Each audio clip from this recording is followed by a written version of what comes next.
Hi, Lloyd. Been away, but now I'm back. Good evening, Mr. Torrance. It's good to see you. It's good to be back, Lloyd. What'll it be, sir? Hair of the Dog That Bit Me, a Shining retrospective series podcast hosted by Stuart, Jacob, and Arnie. Part of their Stephen King retrospective series. That'll do her.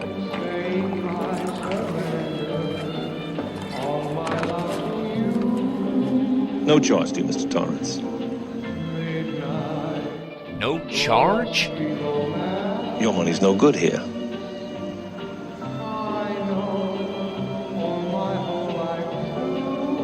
Orders from the house. Say, Lloyd, I'm the kind of man who likes to say up front this podcast series will have spoilers and harsh language. Thank you for saying so. And these podcasts, they're coming out each week at nowplayingpodcast.com. It's not a matter that concerns you, Mr. Torrance. At least not at this point. Anything you say, Lloyd. Anything you say. What say we take a listen now? Today we're discussing Dr. Sleep, starring Ewan McGregor, Rebecca Ferguson, Kylie Curran, Cliff Curtis, directed by Mike Flanagan. This is the Now Playing co-host who eats, screams, and drinks pain, Arnie. Hi there, it's Stuart. This is your steamy host, Jacob. Here's a retrospective that I never thought we'd go back to. I know, Stuart, you'd been saying that they were threatening a prequel to The Shining, and when we did those Shining movies, it was the only time Now Playing has ever tied into a book. Can I correct you there? We did one Shining movie, and then we did, I don't know, something that was released to TV. I don't want to talk about that thing. There's only one Shining. Yeah, that is the trouble going forward. Of course, Warner Brothers would want some continuation of what is one of the most celebrated horror movies and books of all time, but movie and book don't like each other, and they divorced years ago, and how do you bring them back together for the sequel? Here's my theory. Now, when we did our Shining retrospective back in 2013, we were leading up to my Books and Nachos review of Dr. Sleep, Stephen King's sequel book to The Shining, picking up whatever happened to Dan Torrance. I always loved it. Stephen King had joked that he went off and married Charlie from Firestarter and the two of them moved to Salem's Lot together. Sadly, that is not the plot of this book. I did hear the pitch was that it was Danny Torrance all grown up fighting vampires. The word used was vampires when they were talking about Dr. Sleep when it was coming out before anyone had read it. Yeah, I remember that. And in a way, I mean, there's nothing else you can refer to the villains as. They're just bootleggers, Rob Zombie wannabe fans. Carnies, yeah. Mm-hmm. But I have my own theory. Stephen King has never really said why he wanted to go back to The Shining. But I have a theory that I'm going to put out here. And it's a theory based on a different movie. So indulge me on this story. But back in 2000, 2001, Joe Quesada, head of Marvel, went to Bill Jamis and Paul Jenkins and said, let's write a Wolverine origin story. Let's finally say where this character comes from. And the other writers were like, well, his origin is a mystery. Why would we want to write this story? Why do we want to nail it down? And Quesada said, because Fox is making a lot of money on these movies, and they're going to tell the origin story. We can either do it first and tell them where to go, or we can just let them do it and then we're beholden to what they come up with. And so they came up with this comic book Wolverine origin that came out in 2001, 2002, where they were just trying to beat Fox to the punch. Well, we know that Warner Brothers had been trying to make a Shining prequel for years. They had the rights to do this. I think Stephen King was motivated by, if they're going to make another Shining movie, let me give them the template that they have to go off of. Let me write something and see if I can steer them in that direction. But actually, that's what they were going to do anyway. I looked into this. I could never find the script. It's probably out there somewhere. But I did find out what they were doing. They had hired this writer, Glenn Mazzara, who had written several episodes of The Shield, if you remember that show, and Walking Dead. That was his credentials coming into this. and he had the idea of going back to a prologue that was connected to The Shining that just got excised. Before the play, that's what it was called, this 5-part prologue to The Shining, basically told of how the Overlook Hotel was built by this gangster figure who we know mostly from the movie as the guy getting the blowjob from the dog furry. Yeah, that is out there. I did find it online, and I reviewed it as part of my Shining review because it is a piece of ephemera that Stephen King fans really want to know more about. Yeah, and the writer insisted, I'm not going to fill it with a lot of worthless,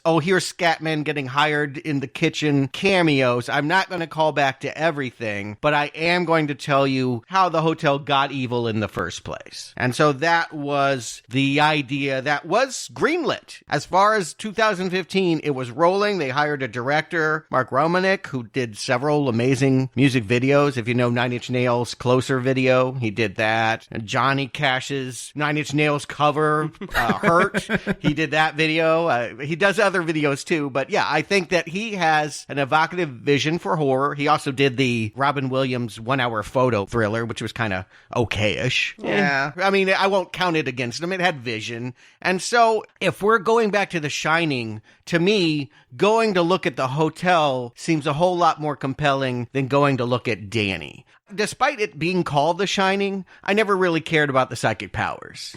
To me, what was interesting was the ghosts. Yeah, we'll talk about it when we get into the film, because I think Dr. Sleep is going to recontextualize what Kubrick did with The Shining, but as I was watching Dr. Sleep and thinking about that title, The Shining, I don't think about psychic powers. I don't think about mind reading when I think of that movie. I think about a haunted house and a spooky hotel with ghosts. I think I connected with it more as a child because I had a dream of being telekinetic. I watched Escape from Witch Mountain and I wanted to have powers. So to see a kid with powers made him feel like he had a way of fighting back in a haunted house. But it was about being in a scary place. That was what was most compelling about it. And I would want to go back there, following Dan Torrance on some adult adventure. Not uninteresting, but lesser. I do think King had another reason for returning to this is, and I talked about this a lot in Books and Nachos, and I'm not going to revisit my Books and Nachos here. I stand by it. I reread the book. I did it in audiobook form this time, but I reread Dr. Sleep, and then I reread my Books and Nachos, and I really stand by that review, though it was controversial at the time because I did not give the book unadulterated praise. I said it was good, not great. The thing is, when King wrote The Shining, he considered himself a recovered alcoholic. His idea of recovered alcoholic is I'll have 2 to 3 beers a day. And so he wasn't in program. He didn't even know about the program back then. And so he wrote Jack Torrance in that book as he saw himself, a person who just knuckled up and stopped drinking for his family and things, and then went and had the bad event with the ghosts. But since then, as we've talked about many times, King has cleaned up.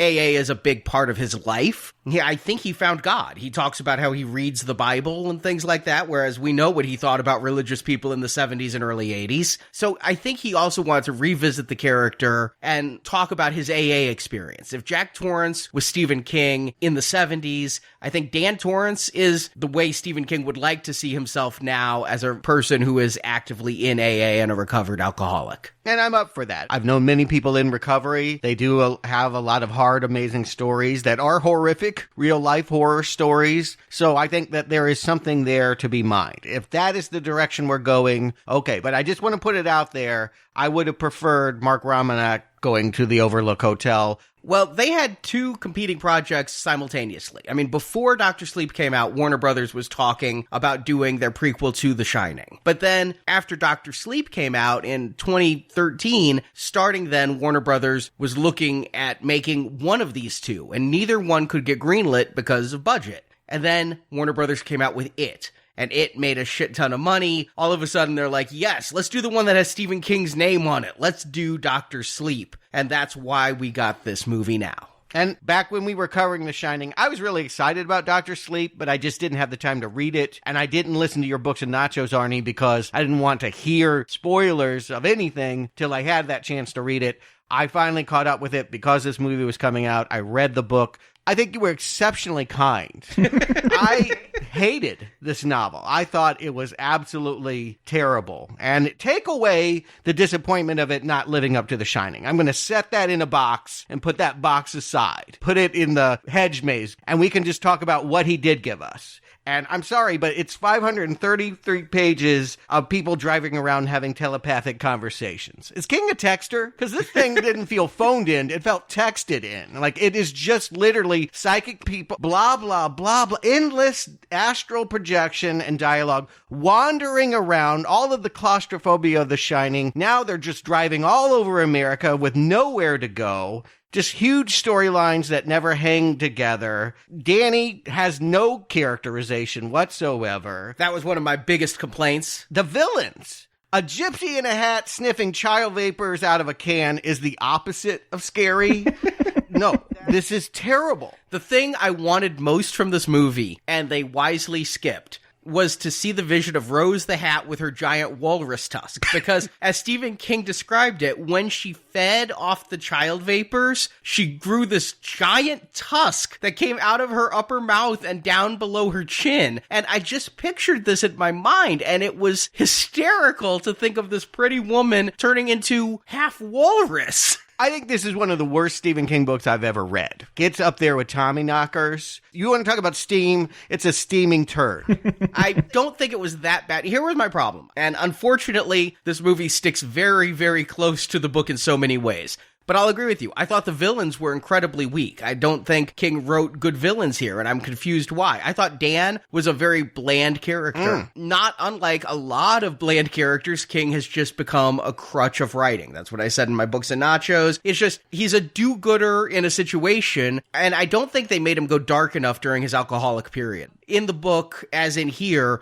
there's the little kid who goes for the cocaine and Dan leaves him there. This is as bad as rock bottom could get for Stephen King. A person who had to shove cotton up his nose to stop the bloody nose from the cocaine and who was sober for 2 hours a day, during which he professed he only thought about killing himself during his sober times. Rock bottom here is I left a kid in a bed with a lady and took her money. And so I just didn't think it was edgy enough or interesting enough, but I thought his prose was incredibly compelling, and I loved The Shining. It stands as my favorite Stephen King book, and so getting to see what happened to Dan was interesting to me. If it hadn't been connected to The Shining, I don't think I would have liked the book at all. Yeah, that's what I'd really argue, is would there be any feeling for this at all if this weren't Dan Torrance? Yeah, there would be feeling, because I was kind of dreading it, not because I read this book. I don't know anything about it. My wife's a big King fan. She read it. I think her opinion goes with you, Stuart. She did not like it at all. But for me, the worry was, oh, you're doing a sequel to The Shining? Like this classic horror film? We're going to get Citizen Kane 2 next? Do we really want to go here? Like, how are they going to pull this off? And I was expecting the worst going in. Here's the big thing for King, is he wrote a sequel to his book.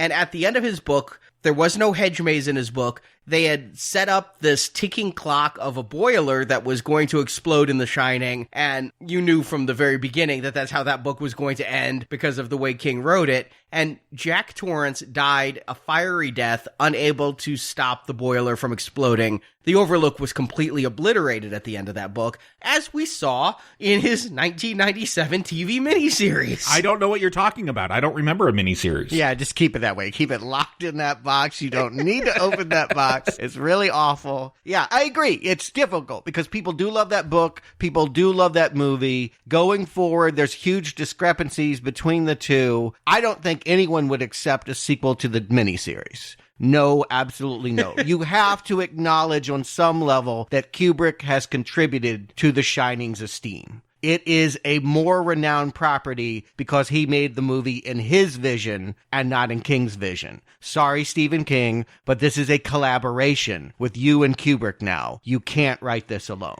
And enter Mike Flanagan. Now, Mike Flanagan had a relationship with Stephen King. I actually feel Mike Flanagan may be our new Frank Darabont. I think he may be King's new golden boy. I would argue he's the closest thing we have to this decade's master of horror. He has made like 8 films in 8 years, all horror, and they're all pretty good. I mean, they all have interesting qualities. He started in low-budget kind of Blumhouse stuff. He made these little things like Absentia, Oculus. There's a movie called Hush I recommend. I don't know if you've heard about it. It's a home invasion movie with a deaf mute woman fending off a guy in a mask. It's not particularly compelling as a story, but as a piece of suspense craft, really good. I watched it this week, and I think the guy's got real skill. Arnie, I know you saw 2 of his works, the Ouija sequel. Yeah, Origin of Evil. I reviewed that for the radio show in the UK.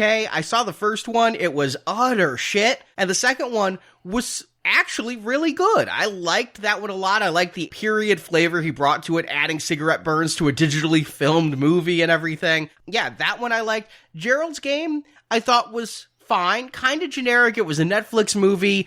I didn't love it. I didn't hate it. It was, it's a hard book to adapt when it's about one person tied up on a bed the whole time, having some possible hallucinations and things. It's very interesting to write as a novel because you're able to do a deep character study, much harder to do as a film, but I thought he did okay. And I think we'll be reviewing Gerald's Game before too awful long. It was an early 90s book, came out not too long after Misery. Yeah, we'll see how much we want to expedite King, but yeah, there's a few movies ahead of it. But I think his jewel in his crown is the adaptation of Haunting of Hill House that he did for Netflix as a whole series of television last year. He really expanded that. I mean, it's a novel. It's like a 200-page novel. He made 10 hours of a show, modernized it, and I think he has a real gift for taking drama and mixing it with gothic horror. Like, some of the haunting stuff in it, there's a segment in there with the hung woman, the bent neck woman. Like, this is a standalone. Just go watch that episode. You will be impressed. Yeah, I know that series got a lot of praise. I watched a couple episodes, just never got back to it. But yeah, I remember it being pretty impressive. But Flanagan and his producer were approached to do this, and they went to King, and I think King had script approval from the way I'm reading this. King had to sign off on what Flanagan wrote, and what Flanagan said was, listen, there's no way we can do this and not bring in Kubrick. We know you don't like what Kubrick did, but when I think of the Overlook Hotel, I think of what Kubrick filmed in. And when I think of the ghosts, I think of how Kubrick depicted the ghosts. So what he pitched King is it was going to be an adaptation of King's book. Exactly for the first 2/3 of the movie, it was going to follow the book. But when it came to the end, in the book, it took place on the grounds where the Overlook was. The psychic vampires had built an RV park near it. Well, because the Overlook burned down in the book. So, like, you literally, unless you're going to say phantasmagorically it rebuilt itself, like, which you can do in a haunted house story. Were they only there during the summer? Because we saw what it's like there in the winter. I don't want to be no trailer park there in the winter. Yeah, I had that feeling towards the end of the movie. The child is left outside because it's too dangerous to go in. I'm like, she might be in more physical danger of being exposed to the elements. But yeah, the point is they had to deal with the fact that they are going to have the hotel in this story, in this adaptation. King didn't immediately say yes. They said he took some time to think about it, about a day, and he came back and he said, all right, let's go ahead and do that. I mean, it's still true to my book, but now the climax is happening in the hotel instead of on the grounds of the hotel. He signed off on this. Now, having seen the movie, he loves the movie. He says it redeems Kubrick's The Shining. Yeah. There have been some TV ads. He's literally putting himself out there. Not only is he doing press, he's in the advertisements endorsing it. I will have some questions as we go through this, because I don't know if they're trying to retcon The Shining, make it gel more with the book, but they definitely add some details that I don't get from watching that 80s film just alone by itself. Or the 90s one. I don't know what you're talking about. So surprisingly, even though I hated the book so much, and I know that King is insisting that they film his book because Flanagan is involved, and to a lesser extent because McGregor is involved, I was semi-excited to go see it this past Thursday. I actually did sit and watch The Shining first. I'm like, I want to see it side by side. I emerged from the Kubrick film, and I just said, please, oh please, if you can just capture a kernel of it, I'll forgive this book's major problems. I can't imagine what your experience was like. Now, I've rewatched The Shining not all that long ago, so I didn't have time to... When I watch The Shining, I need to be completely with The Shining. I cannot multitask. I want to be in a dark room and enveloped by that movie. Mm-hmm. I did not have the time to set aside for that experience, but I know that film so well inside and out. So I went straight into Dr. Sleep with a year or so between Shining visits.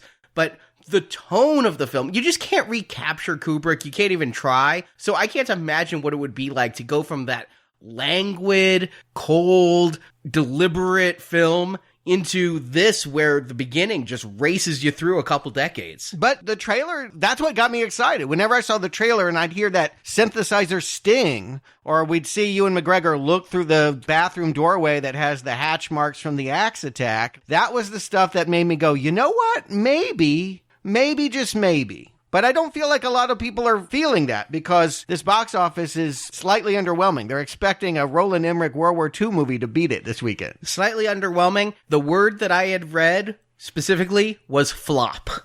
Because this movie cost about $50 million to make. Yeah. They were expecting early tracking an opening of 25 to 30 million. It is opening now. The estimates as of this recording are closer to 13 million. Wow.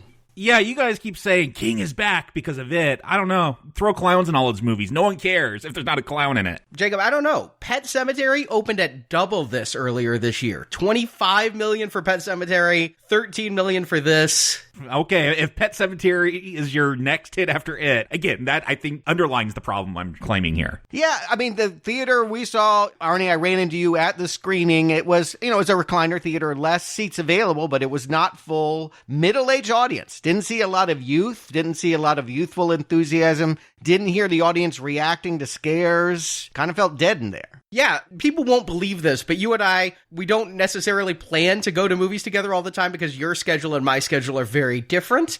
And I was in the theater, you walked in, we ended up sitting next to each other. I'm so glad I got to watch you watch this. Apparently I was doing things with my face. I didn't even know. Yo! I know how I was feeling, but it's nice to know it came through. Not your face, your entire body physically reacted at a certain moment that I'll talk about. So why is it? Why is this not the number one blockbuster? Why aren't people... I mean, people love The Shining. I mean, it gets re-released to theaters. Do they, though? Or is it our generation loves The Shining? Well, why aren't they there? I guess that's my point. Why aren't people... Because we got kids now, and it's hard to get out to the theaters. Wait for Netflix. Yeah, I mean, Ready Player One did a whole Shining thing. I don't think that connected. My daughter read that book and watched that movie. That Shining thing didn't really mean a whole lot to her. It meant more to me just watching it in that movie than it ever meant to her. Yeah, I do think some of it is maybe we ought to leave the 80s alone, right? After Terminator had its dark fate at the box office last weekend, and now maybe we're saying that classics from the 80s don't need to be brought back now. And yeah, the primary target is at home doing other things, streaming their entertainment, and maybe they missed this by a month. Like, why isn't this a Halloween era movie? Well, they did an early release of this. They did a preview screening on Halloween night. I saw a lot of people I know went to that and came out with good things to say.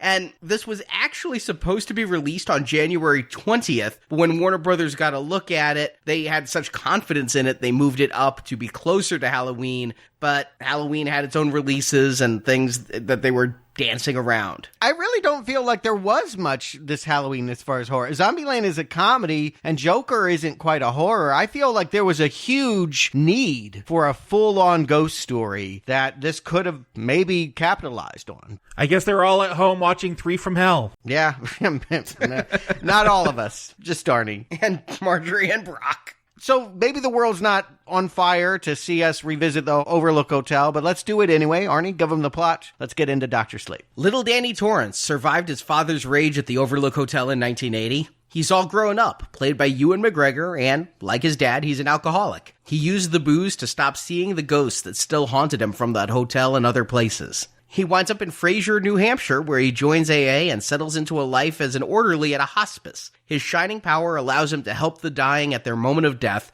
calming them, so they nickname him Dr. Sleep. But his daily routine is interrupted when he starts receiving psychic messages from a young girl named Abra, played by Kylie Curran. She also has the shining and talks to Dan through a chalkboard for several years. Abra is one of the most powerful psychics in the world, able to use her shine to move items and send messages and other things, and that power is like a homing beacon to a group of bad people that call themselves the True Knot. The True Knot is a group of nearly immortal people who extend their life and their youth by feeding on what they call steam, the life essence given off by psychic humans as they die.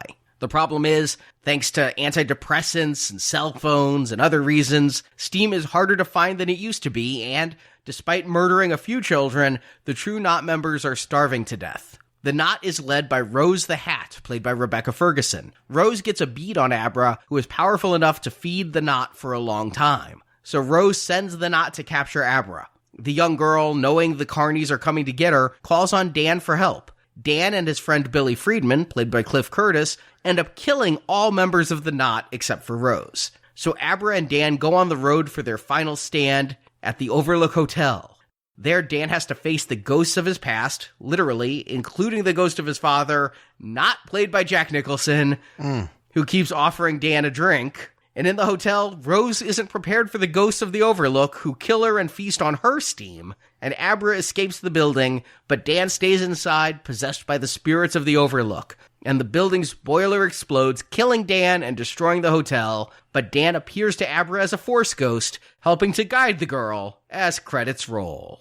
And as we start, we begin in Florida with the True Knot, establishing them first and foremost as the villain of this story. I think that's right. We don't want to think of the Overlook as the central focus. Whatever the advertising might have told you, it is all about a woman in a hat. Yeah, I thought she was the lead singer of Four Non-Blondes, right? I was like, what's going on? That's all I could think of. I was singing that song the whole time. Yeah, that stupid video where she's running around the playground feels a whole lot the way they prey on these children here. Makes you not like Linda Perry even more. I gotta ask, because you say Rose the Hat. I don't think she's ever called that, but she definitely calls out that hat in one scene. It's like, don't touch my hat. Was she hiding something under her hat in the book? I kept waiting for some reveal. No, I called them carnies in the plot summary. This is the weirdest thing. This ancient people, and they're supposed to be billionaires. Yes, I caught that line later on in the film. They don't live like billionaires. Why are they doing this? And they call normal people rubes, just like carnival folk, and they have these carny names like Barry the Chink and Rose the Hat, and... He's the chunk. No, they say chunk in this movie. In the book, he's the chink. Oh. I understand why you changed that.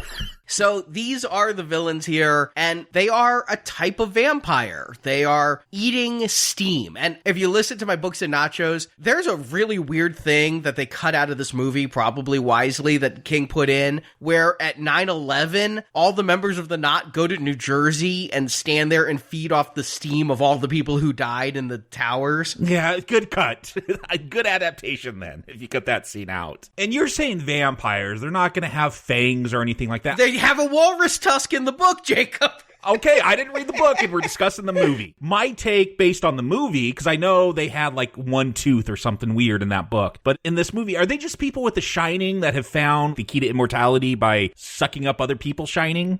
Agreed. I don't even know the relationship to the shining. They keep using the word steam. Nobody is saying shining. They're saying steam. And as far as I can tell, everyone has steam. When the old people die, they let out steam. Yeah, that it's weird. A non-shining person will die and steam will come out. Right. So if steam is just our soul or our cosmic essence, why can't they eat everyone? Why does it have to be shining kids? They don't explain it in the movie well at all, and that's a disappointment. In the book, it's made very clear everybody does have steam, but first of all, the book is so bad in certain ways. In many ways. In almost every way. If you are sick, your steam is poisonous. Half the members of the True Knot die in the book before they ever meet Dan or Abra, because one of the kids they have was the child of an anti-vaxxer and they had the measles. And so they inhaled measles steam, and like the Indians who were given the tainted blankets, they all start to die. I'm already recommending the movie over the book. So, I was thinking, why don't they hang out at the hospice with Dan and just eat some appetizers and just fill up on hors d'oeuvres instead of needing a full meal? It's because old people's steam is diseased and gross. And so they want pure steam, and you get the most of it from the psychics. That was my other question. Why don't they ever go after Danny Torrance? Like, we're going to be told that those ghosts wanted his steam in the Overlook. I feel like that's how they're going to try to make Kubrick's film more about The Shining than just a haunted house. But he's an adult. We'll see him turn into a middle-aged man. They never went after him. They never sensed him. Yeah, and they're right there. I mean, again, this opening scene is in Florida. I presume the Everglades. They're by some lake or something. This child Violet comes up, and we see them get the hungry, glowing eyes, and they descend upon her. They test her to make sure she's got shining. What color's the flower in my hand? She knows it. Okay, yum, yum, yum, yum. The next thing we know, it's also Florida, same year, because there are pictures of Violet up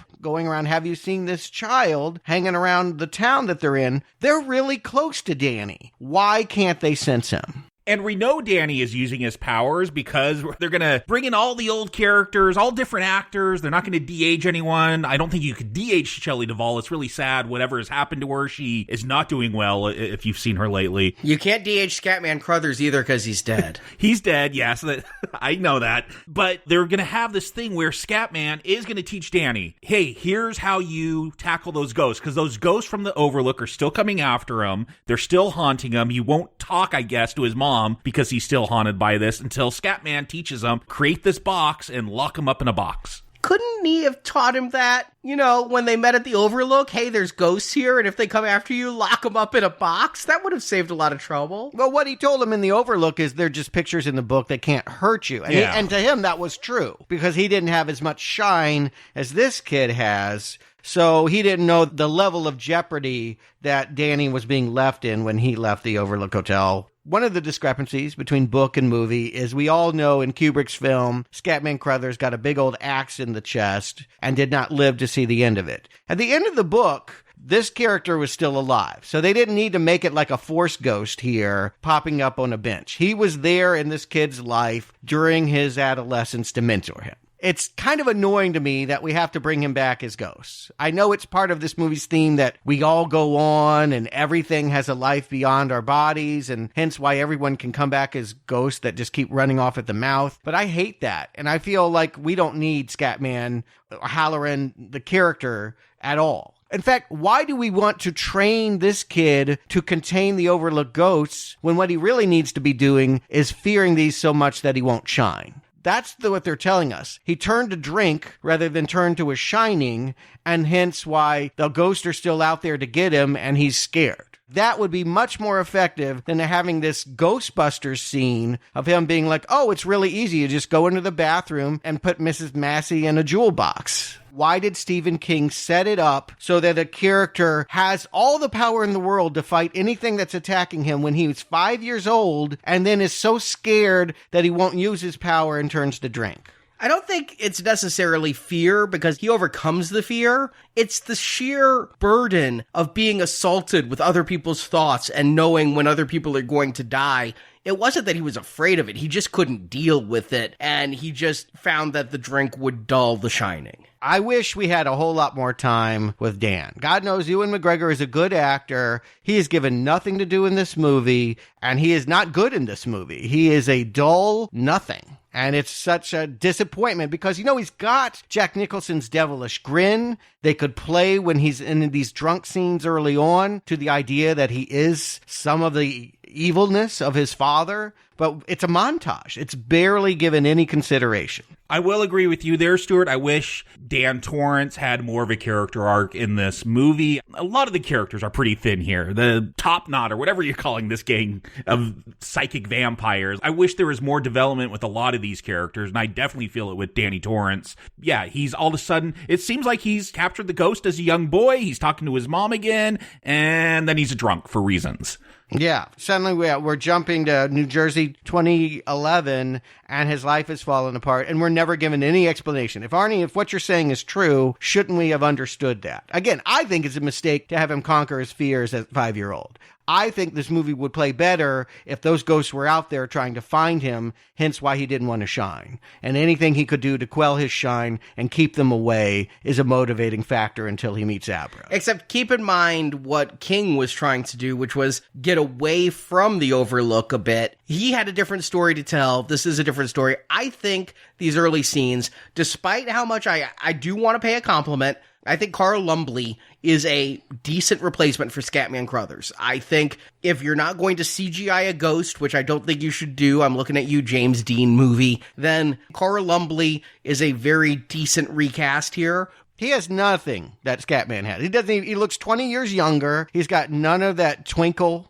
There's nothing. There's not a bit of Scatman in him. I thought he looked about the same. Yes, younger. I did notice that. Nothing like him. Looked nothing like him. And the Wendy, she got the run right. I'll give her that. That little bird-like flap that she does. She didn't have to hold the knife, but that's all that she got. She didn't look a thing like Shelley Duvall. No, she did not. She was far more attractive than Shelley Duvall, to the point that I thought it was Elizabeth Banks in a wig for most of the movie. And then I had to look it up. I'm like, was that Elizabeth Banks? No, it's some other actress who's done stuff. Her name's Alex Esso. But I thought Scatman Crothers was the best replacement they did. I'm not talking about Wendy. That's two different thoughts. Saying it's the best of the recast is different from saying it's good. I thought it was fine. For what he had to do, I thought his performance convinced me enough that he was Dick Halloran. But I, in my Books and Nachos review, stated that I thought King spent way too much time jumping through the years and just giving us flashes into the lives of the Knot, the lives of Abra as a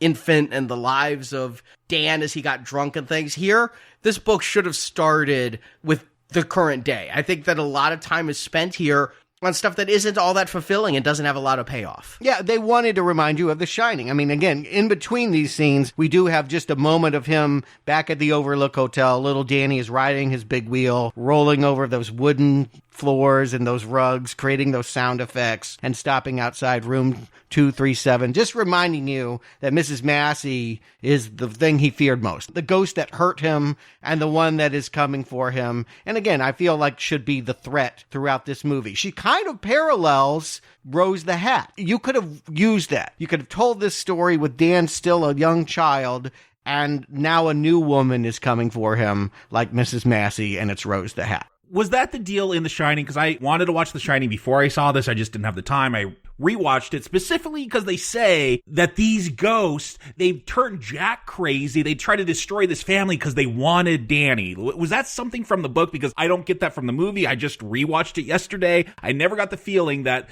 these ghosts were haunting the Overlook because a kid with a really strong sense of The Shining showed up and they wanted that. But that's how they're going to recontextualize it in this movie. And King did the same thing. The steam is obviously something new from Dr. Sleep. In the original book, it is said that it's Danny's psychic power that awakened the ghosts as much as it did and gave them as much power as they had. They were craving him. I think they referred to him as like a battery. He was powering them, but it wasn't that they wanted to get his steam so they could come back to life or something. That's a retcon.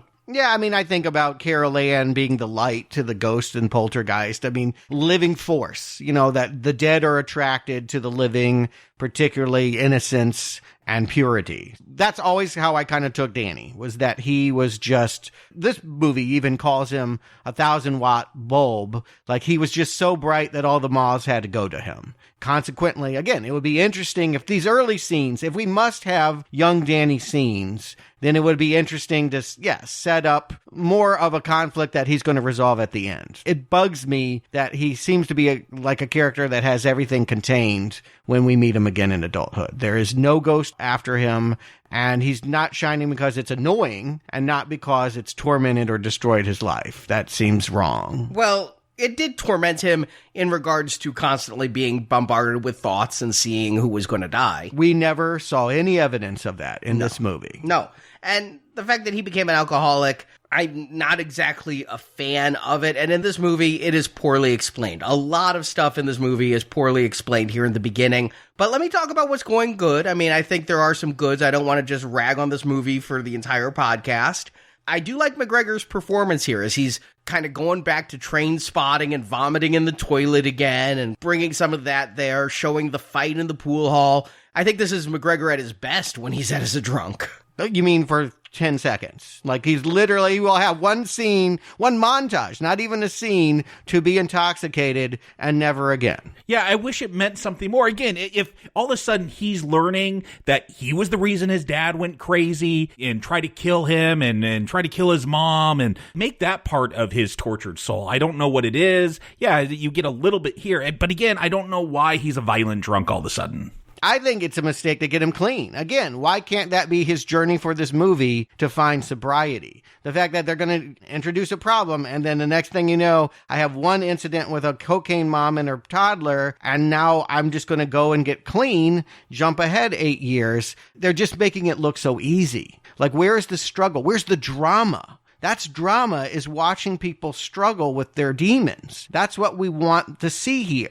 It is creepy. I will give you this. I know you gave the book some shade for this mom and child in the bed, but the way it comes off in the movie is he left them knowing that it was probably unsafe and they did die. And so now he is haunted by the idea that he could have saved these two lives who were kind of like Wendy and him. Much like his father turned to drink and left a wife and child behind, he did the same thing with his one-night stand and this baby. It plays pretty well here in the movie, not so much in the book. If they would have had that little detail, like he, I don't know, finds an obituary or something, and that's his motivation to get clean, I think that would have been a great little addition. They don't shy away in this movie from hurting kids. Like, we're going to see a kid get dug up in a shallow grave. So, yeah, why not just tell us what happened and have that be part of his torture and why he maybe gets sober? Well, does The Shining lie? Because he will have a vision later when he is in his new apartment and clean. He's got a 24 hours sober, he will see some flies and turn over, and there they are in the bed with him. Is that who those were? I was trying to figure out if that was them or not. It was definitely the girl, but I do think it was the baby from American Sniper. Well, perhaps.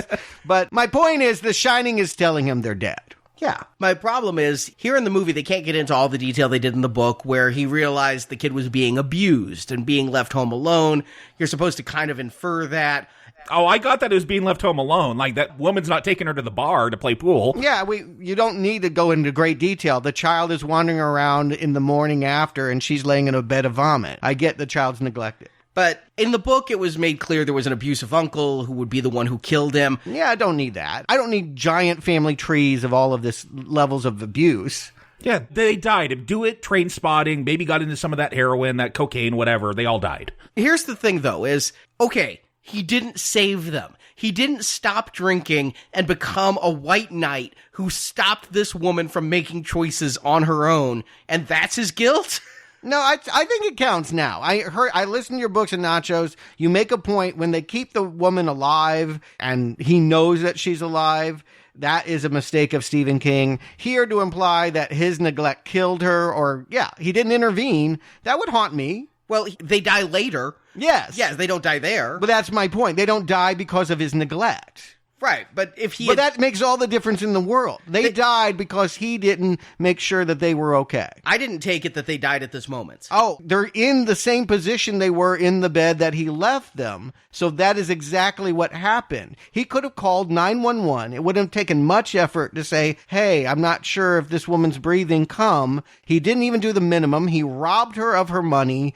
And now they're dead, and he's got to live with those shining ghosts. The baby looked older to me. Well, it looked like a rubber doll to me when we see it again. But I guess maybe I was influenced by the book. Jacob, did you think that when he left, they died at that moment? Because, I mean, the ghosts appear to him years later. Well, no, that's why I didn't even realize that those ghosts were them, because it's so much later. I didn't take it that they died right away.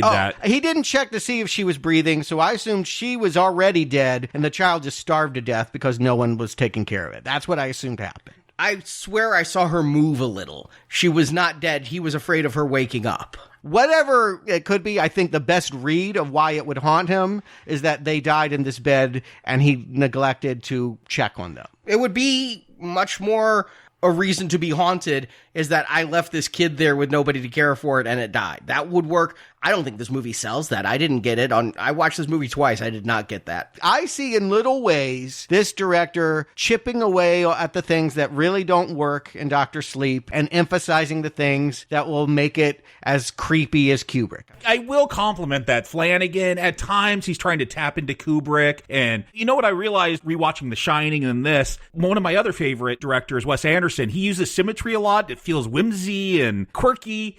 Kubrick did that too. He would put things in the middle of the frame. He makes it feel terrifying, and I think Flanagan at times is able to replicate that feeling where Danny going into the bathroom, that bathtub ghost from room 237, and cut to the box and then cut back. I feel like he did little things here and there to try to mimic Kubrick, and they were more or less effective. They're doing all that they can to try and say it's all one piece. And God bless him for trying. We know it's not, but there's a lot of Kubrick stings. There's all of this thump, thump, thump, thump, like they do. Oh, yeah, they just took the score from Shining and threw it in here. The heartbeat score, I do love that they're selling a soundtrack. I'm like, I could just listen to an echocardiogram because it's mostly just a heartbeat. But I did think that was somewhat effective and very subtle. I didn't even realize it for about a third of the movie, how often that is playing. On the second viewing, I was paying more attention. I'm like, okay, they play that constantly, but it does set a mood.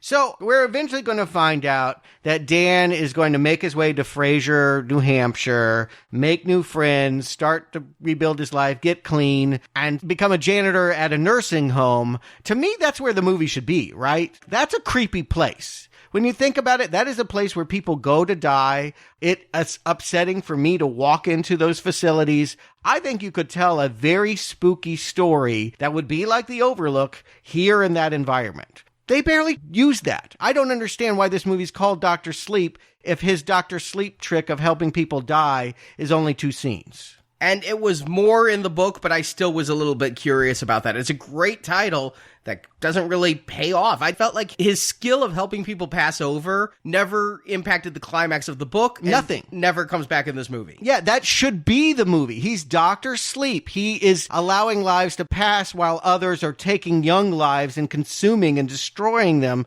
You've got parallels going on there. How can it not have some kind of tether thematically? And they just drop it. Stuart, I think these things are bugging you a lot. I noticed them. They bugged me a little bit. I don't think to the extent that they're getting to you. But yeah, I was wondering why he gets this job. I don't know if he's a security guard, whatever, but he's going in, he's talking to these people as they're dying, helping them, accept their fate. And then, they'll cut back and he's still working at the little choo-choo train that goes around the miniature version of the town. What is your job here? And yeah, spend time in that hospital, have the plot revealed through these ghosts that he can talk to, somehow warning him or something. It feels like that is where this plot should be taking place, not everywhere else it does in the film. It confused me in this movie because they talk about him volunteering at the hospice.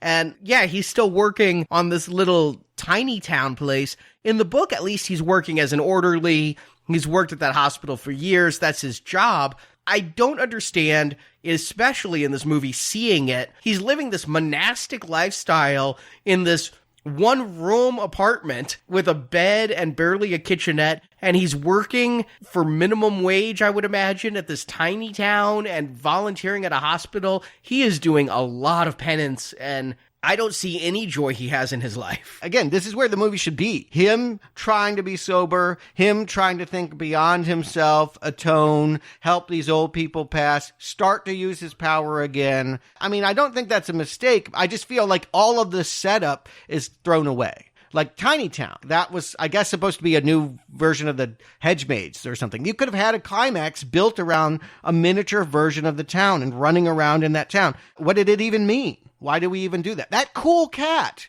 the cat that knows that you're about to die and will go and sit on you. I thought that was going to be like his partner for the film. What a great concept. I like that relationship he has with the cat way more than the relationship he develops with Abra. Do that movie. We don't need to suddenly make this about passing the baton to a millennial.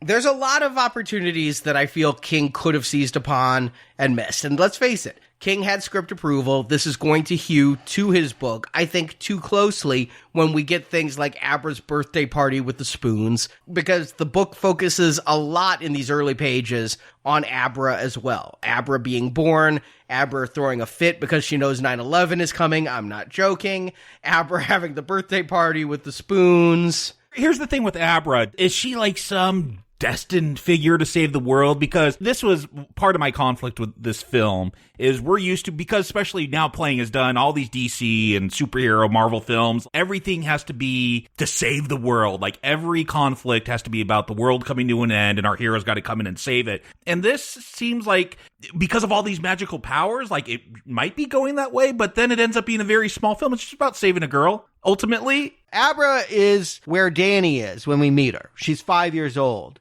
But she's not going to have a traumatic experience that causes her to stunt her power. She's only going to allow that power to grow. So part of why she becomes a messianic figure, if you will, if the most shining kid ever, is because she didn't have trauma. She has parents that are very accepting. They feel like very modern parents. I mean, they're an interracial couple. That feels modern. And the fact that they know she has this power, they call it like a transistor radio, and the mom will even ask the kid later, she's like, how's my mom doing? I'm about to go see her. Is she going to pull through on her latest sickness or not? I mean, they seem to be very accepting and promoting of her gift. They're not trying to stifle her in any way. So I think that's why Abra has all this steam. That's my take on it anyway. But I don't like that. And, you know, the book tried to do something with, it was actually the half niece of Dan that we would find out that Jack Torrance had actually had an affair with a woman, and that is the mother of this Abra? Yes, exactly like the Rage Carrie 2. The father went off and had an affair, and the father's the one passing the psychic genes.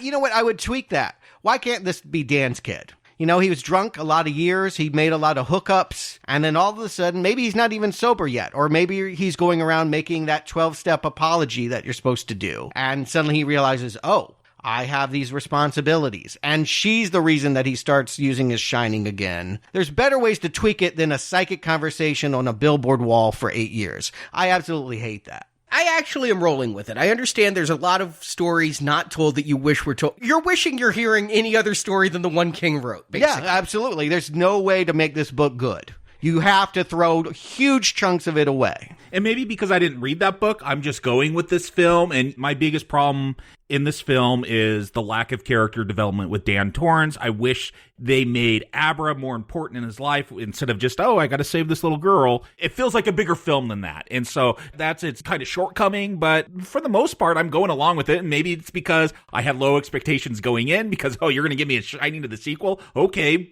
impress me. And I didn't read that book, so I didn't have a whole lot of comparison. Oh, they're doing this part from the book that I really hated. I don't want to see it on the screen. And there's a lot of stuff in that book I didn't like. And even before rereading it, my memories of the book were more negative than they actually were at the time of my review and are now having finished the reread. But I'm with Jacob when I'm watching this movie, is this first half hour of montage when we're jumping through the years and seeing the birthday parties and things. It's all going very quick and it's all very convenient, but it's not what I would consider bad. I'm not trying to say it's bad. We could talk about the skill that Flanagan is bringing in directing it, which is pretty good. Or we could talk about the fact that all of these things are setups for things that are not going to pay off in the second half of this story, which is where I'm angry about. Like this and all of the detail work and all that you're working about establishing Dan as Dr. Sleep is meaningless when we finally get the idea that Abra is the magic shining user that everyone cares about. She is the MacGuffin that everyone's got to chase. It just throws the whole story out of whack. Why do they connect? I take it to mean because he starts shining with these old people and using his power to have them relive their life as they pass on, that actually opens the portal. He's not even concerned that he comes home and people are writing hello on his wall. Like, it's just treated matter-of-factly like, oh yeah, now I just have this psychic friend, a pen pal. Is this Dionne Warwick? I would go along that this person who had this traumatic experience as a young child with ghosts, yeah, at least they're not haunting him. They're just writing on his wall. You see, that feels like a disconnect from what we've been told, because is he or is he not afraid of using his power? At certain points in this movie, he is saying, don't use your power, Abra. You've got to hide and conceal it and lock things up in boxes. And the other time, he's like letting it rip. I don't get their stance on him. No, he's poorly defined. I don't ever think he's afraid of using his power. He's just doesn't like what he sees all the time. But he uses his power to help his friend Doctor find a watch on a soap dish. I mean... But that was the first day of his sobriety, too. What they were telling me, I thought, was, I drink so I don't have to feel my shining, just like Jack Torrance drank so that he wouldn't know his shining. I'm not even sure Jack Torrance ever was psychic either. Well, they implied. If you read The Shining, there was some indication that he did, and there was some indication, you could follow that trail, that father had it, it's passed along patrilineally, and because Jack turned to drink, he was overcome by ghost rather than being able to use his power to expel the ghosts. Well, it's not just paternally, because Abra's mother was Jack's daughter, so it was passed on there too, but I don't think Danny is afraid of The Shining. He's using it to help people, and I don't know why he would be afraid since he's learned how to lock up every ghost he doesn't like. Then he should not be a tortured character. He should be very well adjusted, and he should have succeeded in life. As for Abra, I get the feeling he knows it's a little girl because he writes on the board, it's go to school, things like that. He knows he is talking to a psychic little girl who's one town over? They do an 8-year jump in between. The first time they communicate is 2011. The next time we see them talking and he's saying, are you up for school and all of that, it's this year. It's 2019. So again, she'll call him her new friend when she goes downstairs in 2019. I don't know how often they've been talking. I don't know what they know about each other. I don't know why it took 8 years for this get together. I don't understand any of these relationships. Meanwhile, we're seeing the True Knot develop its ranks. In parallel, as Abra is getting stronger, they're both getting weaker and adding Snakebite Andy. This is another thing I think should have been cut. In the book, they really go into some of the love triangles of the True Knot. Andy is a 30-something character who's very angry at men because she was molested as a child, but they need her psychic ability to impose her will on people, they call it push. And here, I don't think Andy is a big enough character that we need to see an indoctrination into the ranks. I think that she's indoctrinated here. We see her use her push power once, then she's going to die. I don't know that we needed to spend the time here when we could have spent more on Abra and Dan. Yeah, this is X-Men, right? We've talked about comic influence on Stephen King. It feels like this group of psychic vampires, they're the bad X-Men. Rose is Magneto.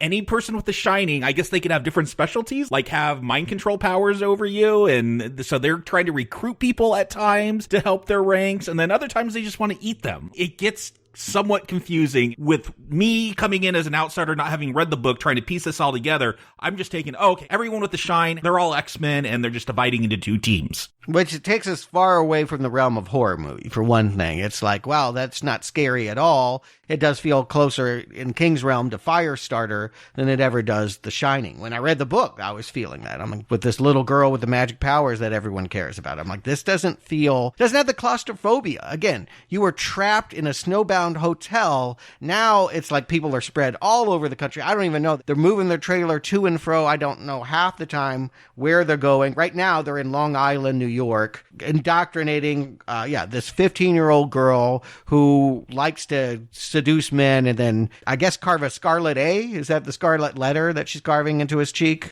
I thought she was just doing two, little snake bites. That's why she's called Snakebite Andy. Oh, okay. Overall, I had this problem with the book. I really hoped Flanagan would fix it in the movie. He didn't.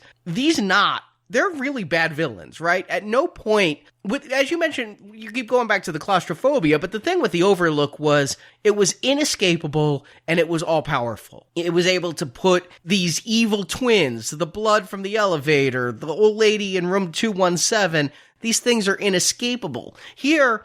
Or 237, depending on which book or movie. Yeah, well. But here, this True Knot are a bunch of starving people who are dying on their own, and all they do, we watch them kill 2 children. They are child murderers, which is bad, but if all they can do is pick on prepubescents, that doesn't make them scary in they are a danger to an adult kind of way. At no point do I think Dan can't stand up to them. I get that, and you know what? That's a mature stance on evil. We are going to see a multi-dimensional portrayal of evil. It is not all-powerful and completely malevolent. They're humans, too. They are just trying to get by. I think the idea, the subtext of all of this, the theme that I can connect through all of the main characters here, is they're all children. And some children, when they experience abuse, go bad. Like Snakebite Andy, she goes and it becomes a crusade to hurt all men. I'm going to seduce and destroy as many men in movie theaters as I can. And then you have people like Abra, who lives a very privileged existence, is nurtured, is loved. Maybe she's got some judgment coming from other school kids, but by and large, she's allowed to become a bright light.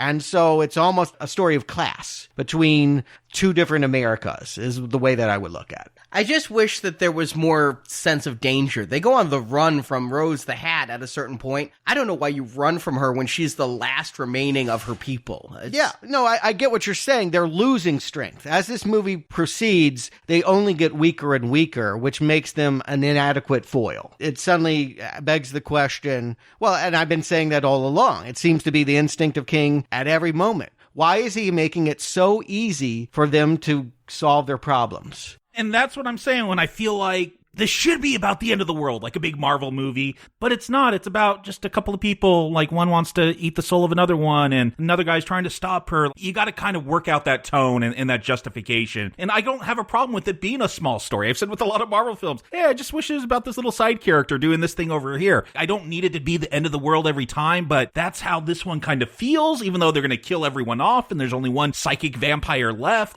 She should be raising a cult or something if these are the stakes in the film. I think Snakebite Andy should have the role that Rose the Hat does. Because she was an abused child, that makes her like Dan, who had traumatic ghost abuse and, abuse from his father as well. Those three make sense to connect because they're all children that have befallen these magical powers, and how they're using them makes them distinct and interesting. That would be where you'd want to have it. The fact that we got to keep going back to this lady with the hat feels like a mistake because there's nothing in the hat. She doesn't have enough tricks to pull it off. I will say there is one super creepy scene in this movie, and it is when they abduct the kid in Iowa, the baseball star. That was absolutely one of the most gory things I've ever seen King write when it was in the book. Here, yeah, it is creepy, and it does show that these people need to be stopped. You are setting them up as ultimate villains here. You talk about all this kind of child abuse and maybe leaving the baby there, the baby died. But here you're going to see, with no shadow of a doubt, these people are going to abduct a 9-year-old, take him, and kill him as slowly as possible because the longer he suffers, the more steam he's going to give off. It is definitely a disturbing scene that feels like it's almost out of a different movie. Part of what's horrific about it is that we understand their plight. They're just trying to live. The worst part is when they try to make him feel good.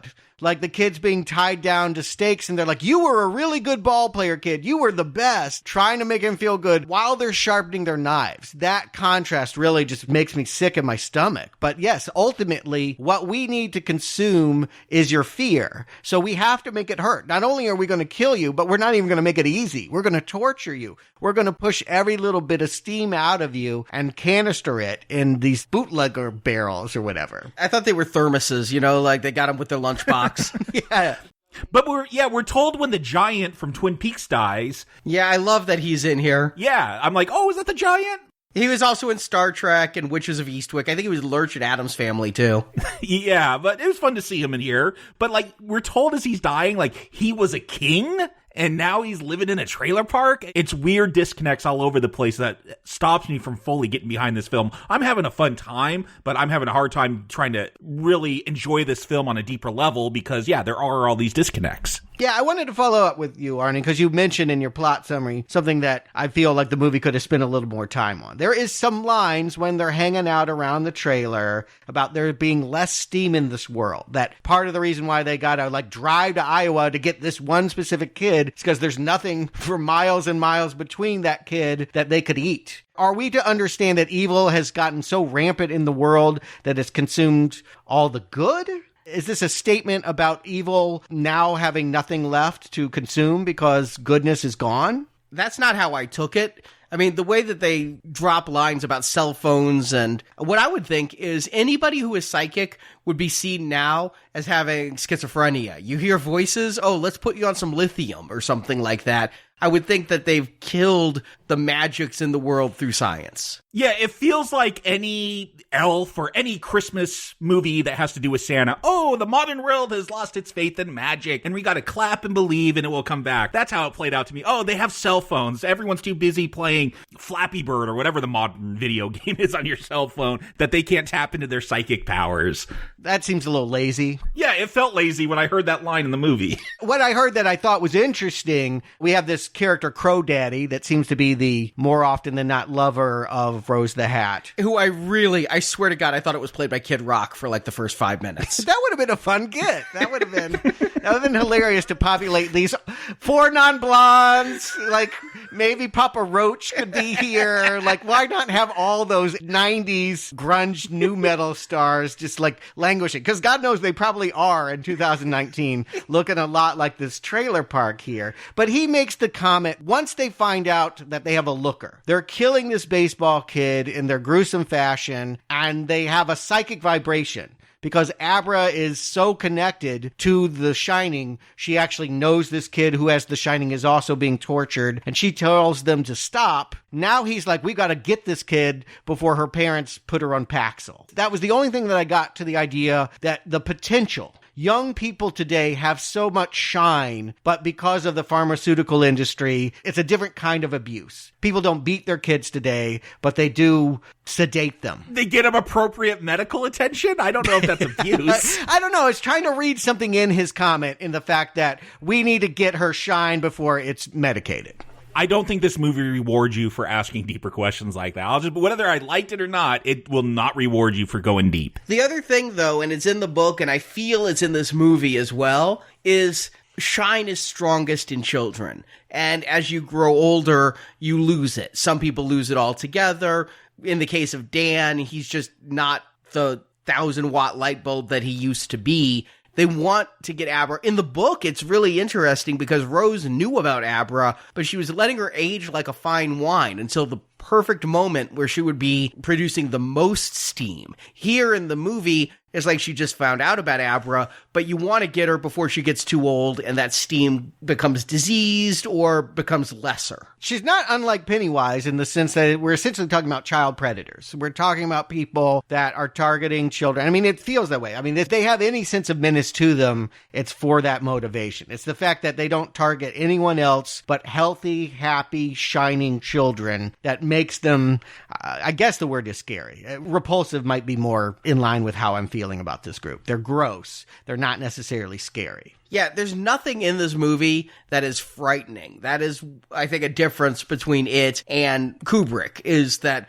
Kubrick still can unnerve me and make me feel like there's some real scary things going on, and this does not. I thought the attack in the baseball here, that was scary. I legitimately think that that was upsetting, and I thought that really worked in horror movie terms. Yeah, this coming, there was a scene with the baby earlier, and wow, they really aren't afraid of going after children in this movie. I don't know if that's something to praise, but they're willing to go there. I think it's the theme of the movie. Again, they're looking at all the ways that children process trauma. And some people go bad and they become abusers themselves, and some people fall into addiction, and some people like Abra are going to try to make the world a better place. And here she's screaming at the top of her psychic lungs, murder. Except, of course, Danny wakes up and looks at his bedroom mirror first and sees it as Red Rome. There's your poster. Yeah. They had to do it, right? That's the only reason to have this stupid blackboard wall, is so they could do that bit. I was just worried about Danny getting kicked out after that because his landlady seems very stern, yes, willing to keep people out. And now he's got murder cracked into this chalkboard wall. Yeah, more. If he ever gets implicated for anything, he's going to seem like a psychotic with this murder in the wall there. I actually thought there'd be a scene where he'd be covering that up. I was legitimately worried about him losing his apartment. But I'm going to say this. I'm hard on this because that book is bad, and the worst thing about it was that astral projection. But I do think Flanagan turns a negative into an extreme positive. I think some of the coolest imagery that goes on is not from recreating The Shining. It is by showing this astral projection. It reminded me a lot of A Nightmare on Elm Street, the way Abra approaches the window, and then the house rotates, and then she kind of falls, and she's inside Rose's head, seeing her go grocery shopping. I mean this as a compliment. It's just very good camera use. I didn't know what was going on with the house rotating. It is the best visuals of the film. Yeah, we'll see Rose go inside Abra's head later. I wish this was more of the film. Stuart, you're saying you want more claustrophobia like The Shining. I think there is a way you could do it here, because they talk about your mind being like these filing cabinets, and spend more time discovering things that way. Yeah, they're good visuals anyway, and we saw a little bit of it. Again, I'm going to plug Haunting of Hill House. He did that with the hung woman in that episode. It just throws us off balance. It's just a cool change of gravity that really allows us to feel like things are happening, even though basically, on the page, it's just a bunch of text messages. People are just psychically talking to each other and taunting. Yeah, when Rose finds out that Abra's looking, like we see Rose astral project, I guess, but it's just really cool, like the way she's just kind of floating above the earth and then things rotate. I wish this was more of the film. Even if it wasn't any deeper than this film is, I would have just enjoyed it more because the visuals are so unique. I don't know if I would have gotten bored of it or not, but again, it drove home to me how weak a villain our lead not member here is, because Abra is untrained. She's unproven, and yet she tricks Rose into coming into her mind and rips her hand apart in a file cabinet, traps her there so that Rose can barely escape. It's like, I want there to be danger. I want the Fratellis to feel like they will kill the Goonies. And here, it's like Abra can never be hurt. Every time somebody comes for her, she's more powerful, she's smarter, and it was a problem of the book that I feel carries on here, is just the lack of menace. I mean, couldn't you have Abra? Because my mind was going places because I hadn't read the book, so I didn't know where the story was going. So I'm just trying to figure things out as I'm watching it. I'm like, couldn't she be Anakin? Because yes, I definitely thought there was Force Ghosts in this movie. And she finds out, oh, look at this. I was able to defeat Rose. Like, I am all powerful. Have that be the real danger. They could have gone somewhere with this. Again, it feels very flat. They introduce some cool visuals, some intriguing storylines, and then it doesn't feel like they ever develop it much. Well, I mean, great power, great responsibility. She is too young to wield this much control. If at the same time that she was hurting Rose, she also unlocked the Overlook Ghost or something, like if she is using her power recklessly and thus endangering the characters at the same time she's maybe winning this spat in the supermarket or whatever, okay. But it just seems that there's no cost for her being this powerful and hurting. Like, I kept thinking with the way that she gloated, oh, I really hurt her, and like, I'm like, that's going to blow back on you. And it never does. We're expected to treat that as a cheer line. Well, she does get overconfident because they set a trap for Rose. Rose doesn't come herself now because the members of the Knot are like, Abra's got your number. She's been in your head. Your hand is bleeding. So you hang back. The rest of us are going to go and get this girl. And Abra calls on Dan. Dan gets his friend, this friend who has given him everything, gave him a job, got him an apartment, everything like that. His name's Billy Freeman, Cliff Curtis here, who... Billy plot device. I mean, yes, it's very sad that there's no point to him. This is the role Cliff Curtis plays in every movie he's in, though. It's true. We've seen him in a bunch of stuff. Yeah, we were just talking about him. He's done a million things, yeah. Yes. But here, he gets one moment. I like his moment when they're digging up the body and he tells the story of the dead deer he found that rotted and he never hunted again. And Dan and Billy set this trap where they're going to have Abra astral project, and so the members of the Knot think she's there in the woods. And again, the Knot is so weak. I mean, a couple of guys, one of whom, as far as I can tell, has never handled a firearm in his life. I don't know when Dan would have shot people, but these two kill everybody in the Knot. And you talk about Billy with that. I thought it was a fun little monologue he gives about hunting that deer as well. It's like, oh yeah, no problem, just shooting some people now. Like, make some kind of drama, people with conflict about what they have to do based on their past. This film does not want to do that. Well, what they do is that, they get them all down except for Snakebite Andy. And again, they've highlighted this character as someone above the others in terms of her menace. And so for just a second, she gets Dan down on his knees. It's about to make him go to sleep so she can shoot him. And Billy intervenes with the gun. And her last laugh as she dies is to command him to kill himself. What this does is it unsettles Dan's sobriety because suddenly there's been major consequences for his action. Abra is taken prisoner, the father is killed, his best friend is killed. And that's where I was going when you said there's no consequences for Abra. Here, she becomes overconfident. She thinks that I have bested Rose, I can just astrally project here and let these guys kill all the Knot. But Crow Daddy is smarter than the rest, and he went to Abra's house. Abra does lose her father, a very underdeveloped character, but he is killed. And Abra is kidnapped. Abra does suffer a loss. It is her overconfidence is her weakness. But then it is solved again so quickly. And then he just double seatbelts her in, is driving her back to Rose the Hat. And it's not really hard for Dan to just suddenly take possession of the child and make them crash into a tree. And I do have a problem with this because they have the line, oh, you think you're immortal, so why would you wear seatbelts? Well, there's a very good reason to wear a seatbelt, even if you don't think you're immortal. You're going to get pulled over a lot by cops. I have been pulled over for not wearing my seatbelt before. It's a pain in the ass. I don't know if you're a bunch of roaming vampire gypsies. I don't know if you're worried about the cops. And maybe they can make them do stuff. I mean, you know, we've seen with Snakebite Andy that she can charm them. She can say, oh, you don't want to give me a ticket. Yeah, but Crow Daddy isn't with Andy at that moment. Crow Daddy knows Andy is dead. I think Crow Daddy should have put on that seatbelt because you don't want to be pulled over when you're kidnapping a kid. Yeah, no, your point is very valid. And they set Crow Daddy up to be more menacing than the others. He was willing to sacrifice everybody. Keep that in mind. He knew that they were all going to die. He knew that they were walking into a trap, and that was worth it for him to be able to capture Abra. He thought that sacrificing his entire family was worth the trade-off of getting the quote-unquote whale. The kid was so much steam that he could build a new family with it, with Rose. And so that sets him up to be something that's going to be a major figure in the climax, and then he's just thrown through a windshield and dies colliding with a tree. No, this is where it feels like this is made for that Marvel audience. This is an F yeah moment. We got him. We tricked him, and he flew through there, and he died.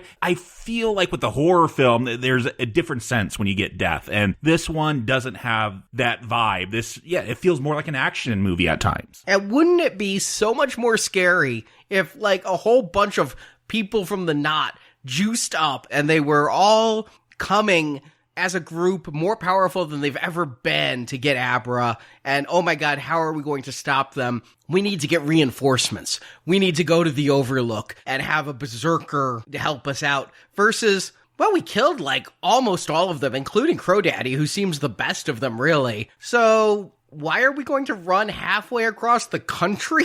Yeah, here's the thing.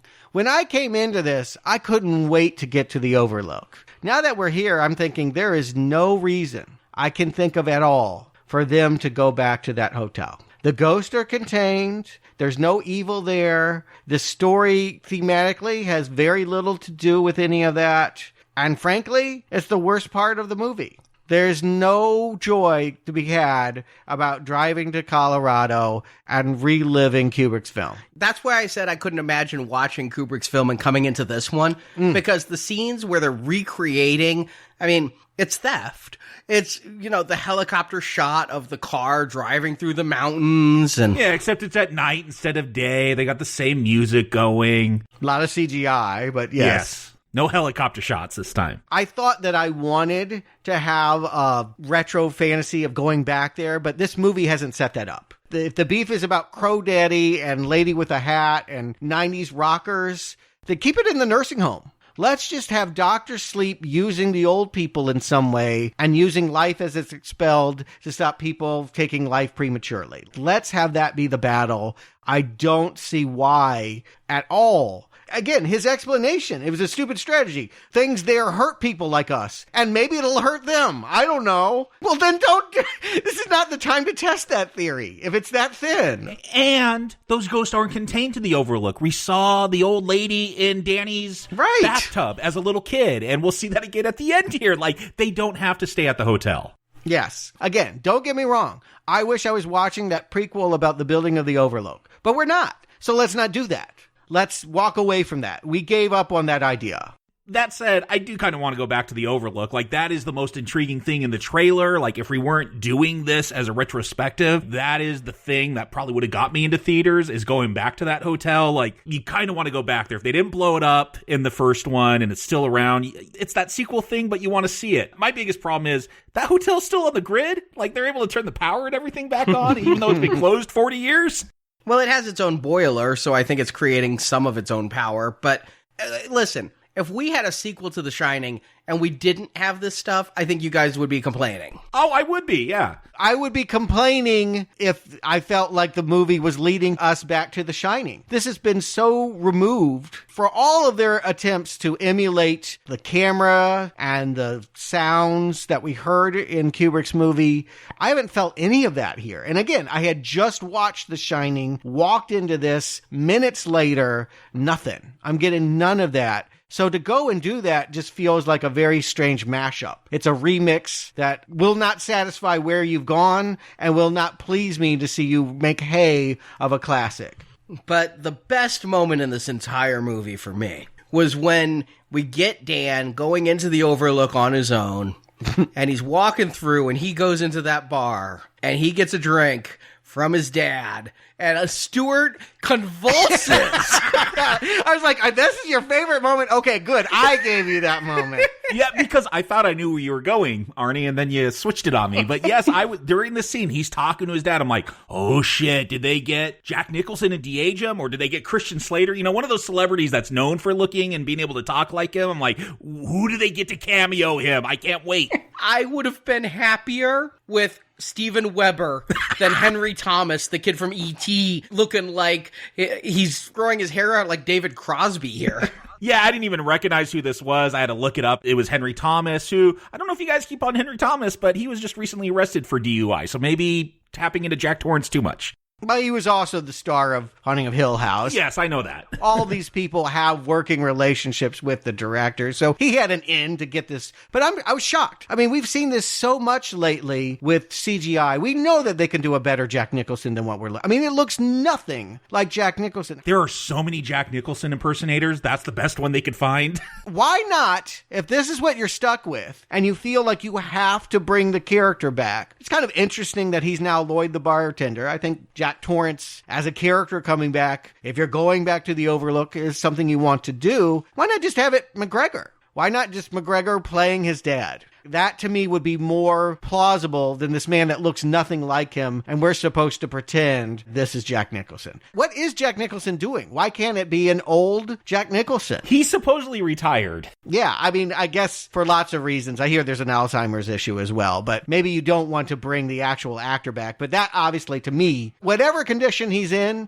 the more decrepit, the better. If you just have him standing there giving you that frozen stare at the bar, that's all I would have needed to be totally freaked out. I agree, but I understand that they did not want to CGI the people, and I respect that decision. I'm iffy on some of this. If you can't get the actual actors back, and Jack Nicholson's, I don't think he's an option even to stand there. I think he and Sean Connery are off in the old actors' home, never to be seen again, only to be mourned upon their passing. So you can't get him, but what do you do? You know, in old days, recasting is all you could do before there were all these computer effects. Recasting isn't the end of the world, but I don't envy the person who not only has to stand in and be the character. Steven Weber had an uphill climb there just trying to be Jack Torrance, but now you're trying to be Jack Nicholson's Jack Torrance in a sequel to that movie. You're set up to fail. Well, that's what I'm saying. I'm going to blame the director on this because he wants to hire his buddy that did House on Haunted Hill, whatever that's called, with him. No, you get someone that's down on like Sunset Boulevard in front of the Man Chinese Theater that looks like Jack Nicholson in the 80s and do it that way. You don't. That is my problem. Like, I wanted to so be into this moment. Like, I thought it was a great little moment. Yes. Here's the dad who was an alcoholic, tried to chop up his family, trying to get his son to become an alcoholic again. It would have resonated so much more if it doesn't have to be Jack Nicholson, but if I could believe this person in some way looked, sounded, acted like that actor. I so desperately needed Dan Torrance to be a character in this movie, and he's just been sort of a guardian, letting Abra steal the whole show away. Here was his moment, finally, to reconnect to that dad that he had already brought up in AA meetings. I feel like the speech that Jack Torrance or Lloyd gives is actually good. If we could see a more credible visualization of Jack Nicholson from 1980, I think this moment would be dynamite. I would have preferred if they didn't try to go with Jack Nicholson. You just can't do that. I would have preferred if they did go with Lloyd the bartender. Try to bring somebody who looks like that, but maybe he says his name is Jack the bartender now, you know, something along those lines, because Jack Torrance, we saw his dead frozen body. We saw he was in that old photo, the manager of the hotel is what he had been promised. He was going to get to be the manager. Here, this seems like a misstep, and the director's in a double bind. He can't win. You can't not bring him back, and yet you can't possibly bring him back in any way that's satisfying. It's a lose-lose situation. It is, and yet, I would argue, we have seen many times in the last several years them make Michael Douglas look like he did in Wall Street. We've seen them do it, and it isn't a long scene. And they have the money for this production. They could have made this moment work if they had prioritized it. I'm not going to say that without Jack Nicholson's involvement, you should create a CGI Jack Nicholson. No, get anyone and have them look like Jack Nicholson. Get Henry Thomas if that's who you want, but make him look like Jack Nicholson. You have to get the rights for that image, though. I mean, you can't just do that. Is that the issue? Is Jack Nicholson even in a place where he could... Well, he'd have an estate. Somebody could sign off on that. Someone would take that check. From what I've read, this was the director's choice to go this way. And for me, this scene is kind of a double lose. Not only that it doesn't look like Jack Nicholson, if there was a danger that if Dan Torrance took that drink, he was going to pick up that axe and chop up Abra, just like his dad tried to do to him, I would have felt more invested, more terror in that scene. They never want to make him that father figure to Abra. I never get that sense in this film where it's the same relationship. And so for me, it kind of fails both. One, it's so jarring when you finally do see Jack Torrance. And then even if Danny took that drink, I don't think he's going to go chop up his family and do anything bad. That's exactly right. We need to believe that his sobriety is in jeopardy. And they've had these really not convincing scenes of, Ewan McGregor coming in and seeing the dad with the knife in him and grabbing the bottle for a second and then not drinking. He has 8 years of sobriety. If he was still struggling with those demons, it would just make this moment of temptation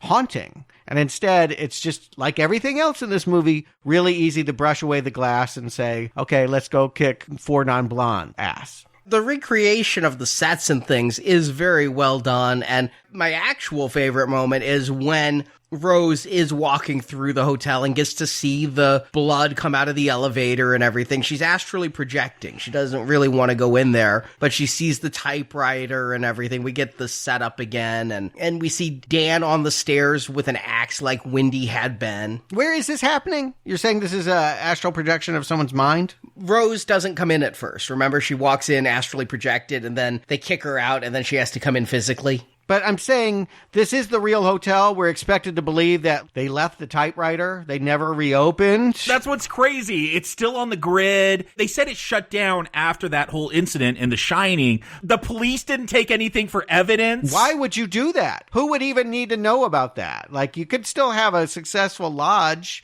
in the summer. I don't know. Say you got a killer frozen in your maze. All I'm saying is they're having you believe that's left exactly as we last saw it from the movie, which to me would say this is in Danny's mind projected and not actually the condition of the hotel as it would be if you were to go there 30 years later. Yeah, it's where it was left in our minds at the end of that movie, and nothing has ever been touched. Yeah, and then it's just about, recall, remember the hedge maze? Let's go there. And suddenly Abra is like the member of some street gang, like racing by this woman and stabbing her. Are you a jet or a shark, lady? What is this? But I like when Rose finally wises up and grabs her by the neck. I mean, again, I want to feel menace. I want to feel she is actually a danger here. And there's 2-on-1, Abra and Dan versus Rose. So, and she's not in danger. This again, she's using herself as bait so a giant box can roll up behind this woman. That was macking me funny. I just want to say that did not work at all.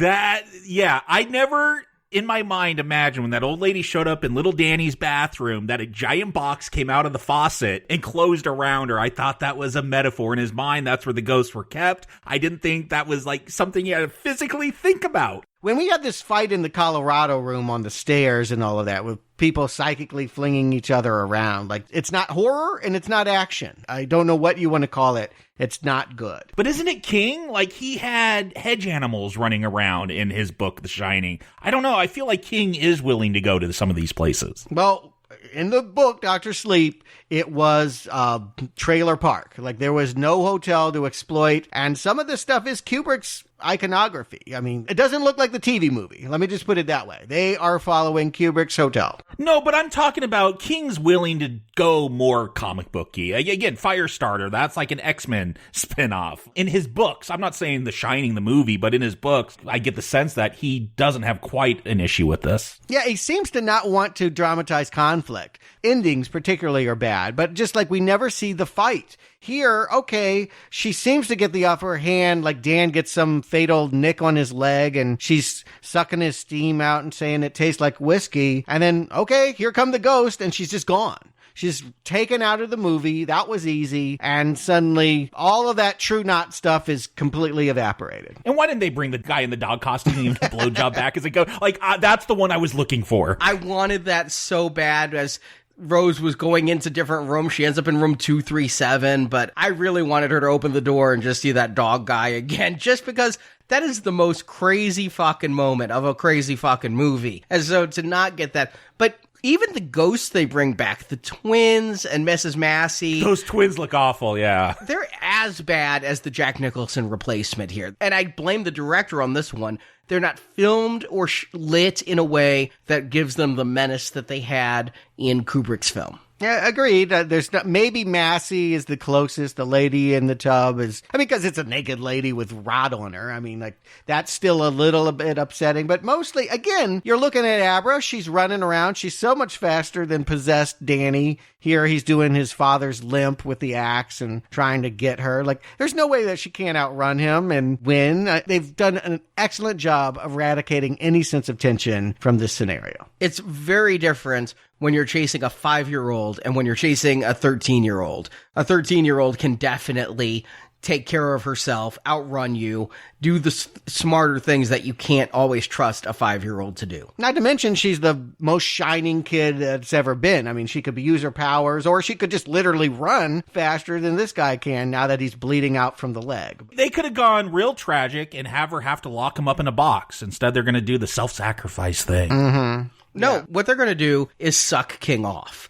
They're going to tell King, you know how, this is my interpretation of King's words, you know how they redeemed The Shining? They gave him the ending from his book.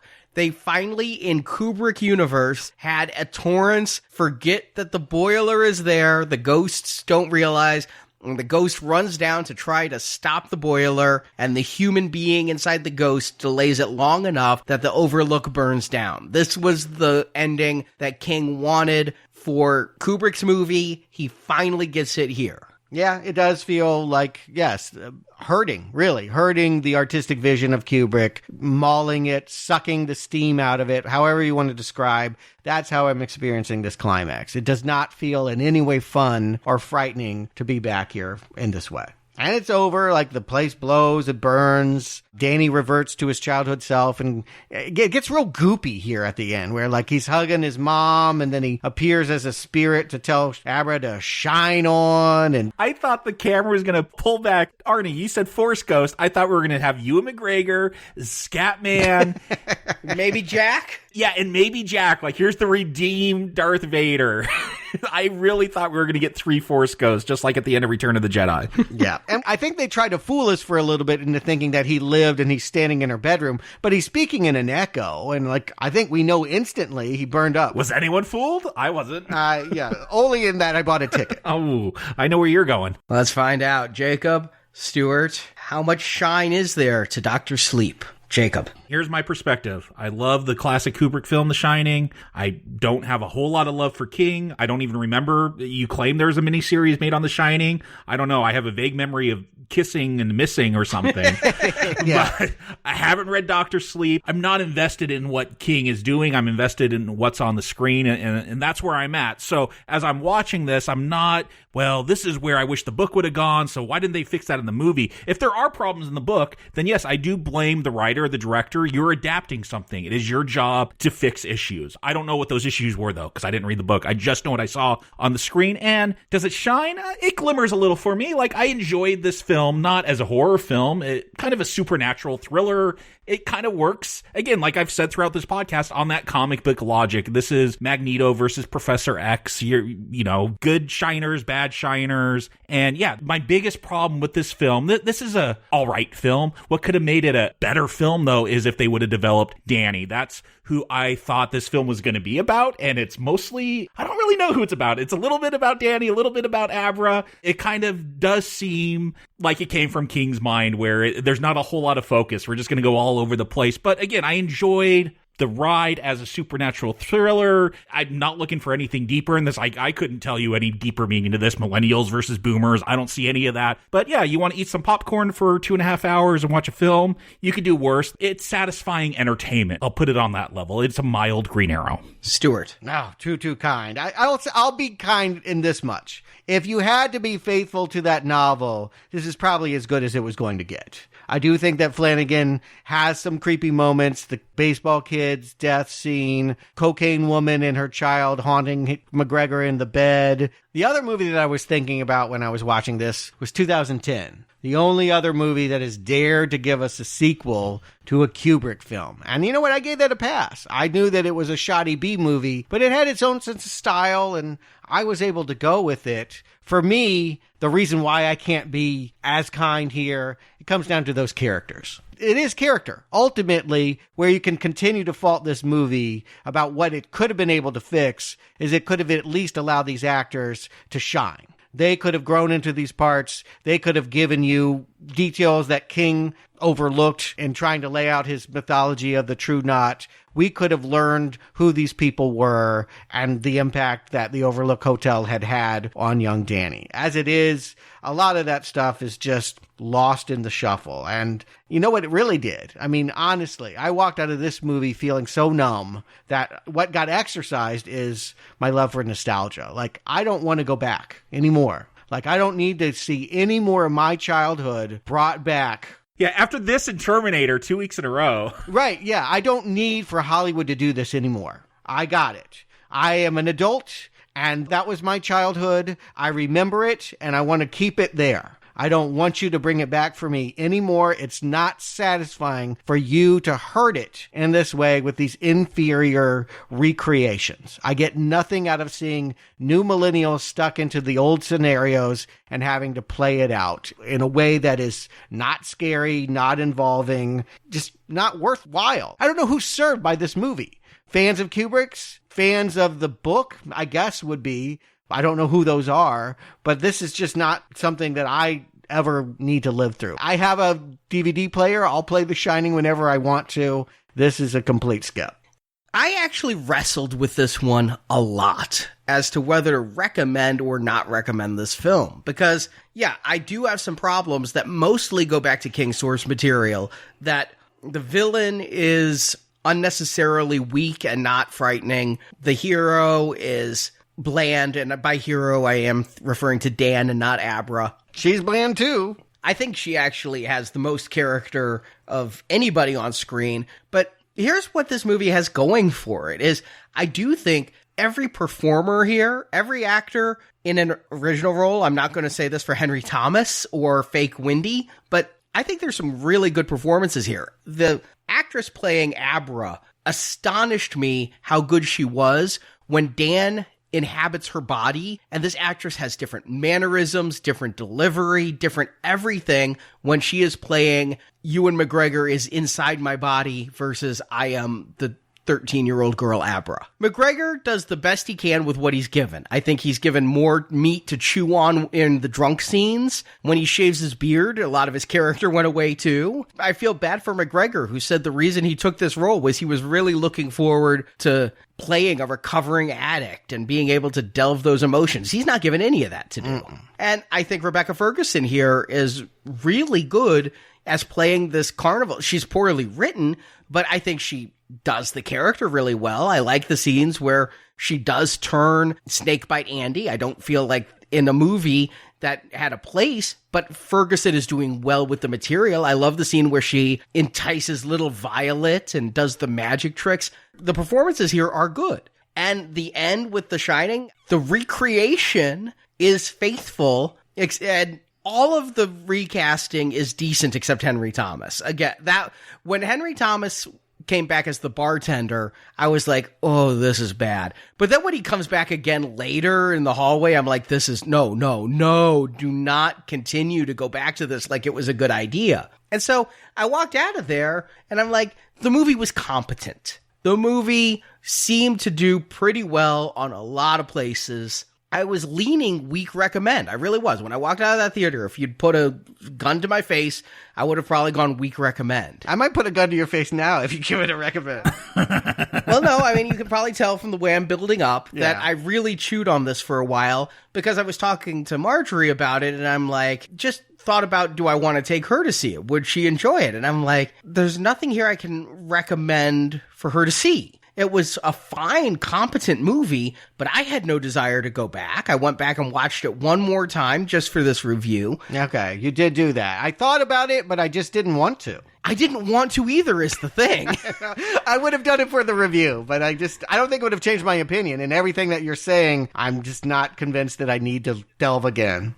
And I guess that's where I differ. If you put a gun to my head and said, you got to go see it a second time right now, okay. It's not going to be a bad time. No, it's not a horrible time or anything, but when I rewatched it the second time, I hoped to find more to say why I would recommend it. Here's what it comes down to, is this movie, I feel it's competent on every level, except it adheres too close to King's prose. It would have done well to take a little bit more Kubrick and realize that we need to streamline some of these stories and pare it down a little bit and really strengthen some character motivations. If that woman and that baby died at that moment, sell me that, because 2 watchings I didn't get it. But what happened was, when I watched this movie a second time, I killed it and I tortured it and I went to feed off of it and there was no steam in there. This movie has no shine. It lacked a soul. It was a very mechanical recreation of King's book and Kubrick's film. It walked the tightrope okay. It made King very happy. It made Kubrick's estate very happy. They also signed off on this. But to me, if you want to relive The Shining, Ready Player One was my go-to. Go watch Ready Player One. It has better Shining callbacks and is scarier in those Shining callbacks than this is. I mean, it just goes to show you Steven Spielberg is greater than Mike Flanagan. Who would have thought of it? But while I can't find a glaring flaw with this movie except for Henry Thomas, I'm going to just go not recommend because, yeah, I just don't feel like this movie has something you should see. I don't think there's something in here worth making the trek for. It's, I think, a little longer than it has to be, and every problem in King's prose is here. They didn't fix anything, and they added a few new problematic things. So I'm sad to say it, and I wish I could see what everybody I'm talking to is seeing, because I've talked to a lot of people who love this movie, and I'm like, I don't see why you do. I don't understand. They love it? Yeah. Like with a heart? Yeah. Many of them also love the book, though. Okay, that's different then. Yeah, I was about to say, a lot of people, when there's anticipation, if you like the book, that's probably the only audience that is served here. If you wanted that story to be told, I think they did a good job telling that story. I would say it's a good adaptation of a very terrible novel. And so why would you need to see that? Yeah, the best adaptation is not going to redeem it. It was dead from the start. An adaptation can improve a weak book. A good adaptation can, because sometimes an external perspective can be like, okay, you've got a solid skeleton here, but some of the meat is missing on the bones. Let me fix that. Let me gloss over that. We have seen cases where the movies are better than the book, including some Stephen King stuff. Yeah, no doubt. I'm not arguing that that's always the case, but I didn't believe that they would have the freedom to do what Kubrick did. Kubrick had the freedom to go in and go, I'm throwing this out, I'm doing that, I'm going to add this. Flanagan did not have that freedom. He had to be beholden to follow very closely what was not working on the page. Yeah, well, I feel like this is Flanagan's career path, because he said he's already talking with King on the next collaboration, and he's not at liberty to say what it would be, and he is willing to do nothing but King films for as long as King will let him. Like I said, that's why I look at him as the new Frank Darabont. Or maybe Mick Garris is a better apt comparison. Yeah, I mean, I'm not opposed to it. Again, he's had an incredible run. This movie is probably the worst one that I've seen. It actually reminded me of another film he made called Before I Wake with Thomas Jane and Kate Bosworth, and they had a kid that ended up PG-13 fantasy horror that is a little bit better than this. But ultimately, all my problems are specifically with this book. Again, the worst Stephen King novel I can think of reading outside of Tommyknockers. I don't know that there's one I dislike more. So if he picks a good King book, sure, that could be a good movie. Oh, there are so many worse books. I don't doubt it. I haven't read nearly the amount that you have, but yeah, I could not think of one that I dislike more. Read Cell. Okay. you're going to have to. That movie is out there. It never got theatrically released, but that movie is out there with Sam Jackson and John Cusack. Okay, so not The Cell with Jennifer Lopez. No, it's just Cell. I couldn't believe how shit that book went after I was so excited for Stephen King to finally write a zombie novel in the era of Walking Dead and all of that, and oh boy. So we will get back to King. I think that it's going to be our New Year's treat to revisit Misery is the next one on the book list. And I like that book. I remember liking that movie. It's been a while. I know Misery is also on the second season of Castle Rock, so I'll be revisiting that as well. I'm looking forward to hanging out with Annie Wilkes again. And I remember loving the movie more than the book. My memory of the book, I need to reread it.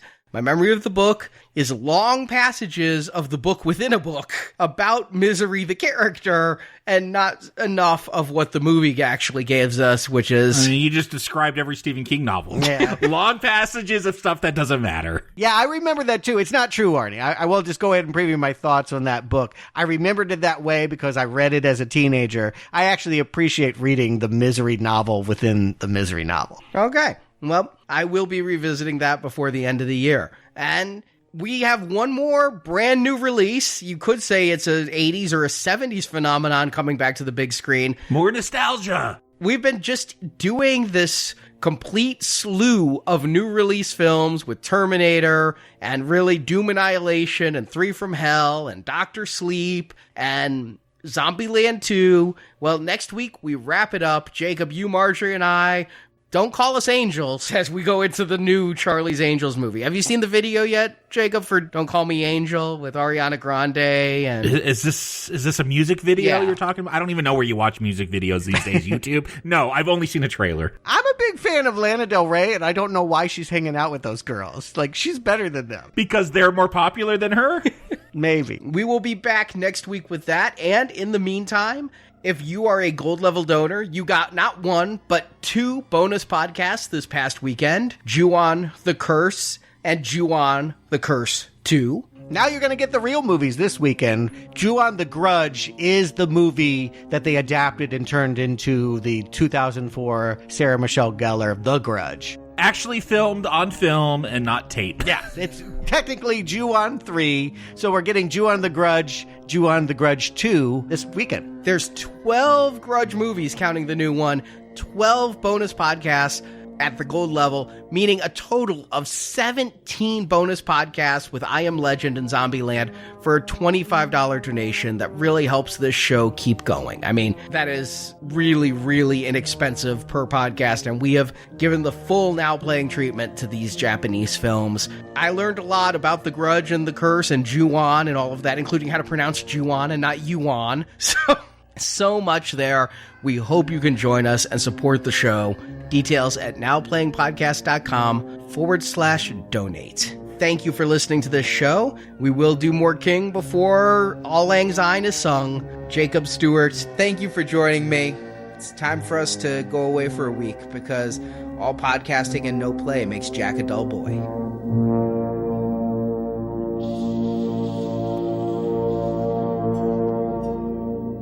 Danny, what's the matter, hon? You having a bad dream?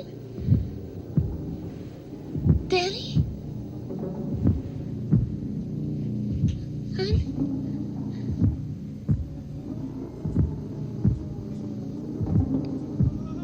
Danny's not here, Mrs. Torrance.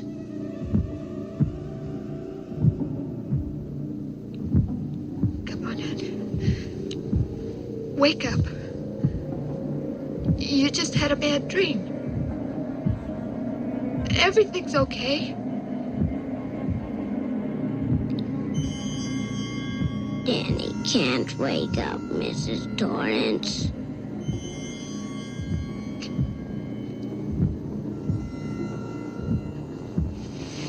Danny, wake up. Come on, right now. Wake up! Danny's gone away, Mrs. Torrance. Thank you for listening to this episode of Now Playing, and we hope you've enjoyed the show. All my friends are here. You have friends everywhere in the Overlook, Mr. Torrance. Now that you've heard the movie review, head to booksandnachos.com to hear reviews and analysis of the original Stephen King Shining novel, as well as the 2013 sequel, Dr. Sleep. There is something that wants us to join the party. Don't you understand that? And come back to NowPlayingPodcast.com each week for another new King movie review. Come and play with us. Forever. And ever. And ever. In the archives section of our website, you can find reviews of other Stephen King movie series such as Carrie and Salem's Lot. You can also hear reviews of other films such as The Texas Chainsaw Massacre, A Nightmare on Elm Street, Saw, Riddick, Friday the 13th, the Avengers films, Star Trek, and more. Find hundreds of movie review podcasts at NowPlayingPodcast.com. You'd do better just to listen, Mr. Torrance. While at NowPlayingPodcast.com, be sure to join our forums where you can discuss this review with other listeners. It's amazing how fast you get used to such a big place. I tell you, when we first came up here, I thought it was kind of scary. I fell in love with it right away. You can also follow Now Playing on Facebook and Twitter, where the hosts post new episode announcements and written movie reviews. The links to our social media pages can be found at NowPlayingPodcast.com. Having a good time? Yes, Dad. Good. I want you to have a good time. Support from listeners like you help keep Now Playing operating. But if you help me, the way Danny's been helping me, then we can get through this. You can find a link to donate using PayPal at the bottom of our website, NowPlayingPodcast.com. I'm awfully glad you asked me that, Lloyd. Because I just happen to have 2 20s and 2 10s right here in my wallet. I was afraid they were going to be there till next April. You can also show your love of Now Playing Podcast by shopping in our store, where you can buy panties, coffee mugs, t-shirts, totes, boxers, teddy bears, and much more. I've got something for you you're not going to find in any of those boxes. If you want it. You can also help out Now Playing by leaving us a 5-star review on iTunes. A link to Now Playing's iTunes listing can be found at NowPlayingPodcast.com. Here's Johnny! Now Playing's The Shining retrospective series is edited by Phil, Dylan, and Arnie. Have you ever thought about my responsibilities? Have you ever had a single moment's thought about my responsibilities? Have you ever thought for a single solitary moment about my responsibilities to my employers? Does it matter to you at all that the owners have placed their complete confidence and trust in me, and that I have signed a letter of agreement, a contract, in which I have accepted that responsibility? Do you have the slightest idea what a moral and ethical principle is? Do you? Has it ever occurred to you what would happen to my future if I were to fail to live up to my responsibilities? Has it ever occurred to you? Has it? Now Playing credit narration by Brock. You keep pouring, and you can say anything you like, big boy. The Shining films are the property of their copyright holders, and no infringement is intended. I see you can hardly have taken care of the business we discussed. The opinions expressed on Now Playing are those of the individual hosts and may not reflect the opinion of Venganza Media Incorporated. Words of wisdom, Lloyd. Words of wisdom. Now Playing is a Venganza Media production, copyright 2019, all rights reserved, and no part of this show may be reproduced, repurposed, or redistributed without the written permission of Venganza Media Incorporated. Kissing. Yeah, that's what I've been missing. Gentlemen, I think the party's over.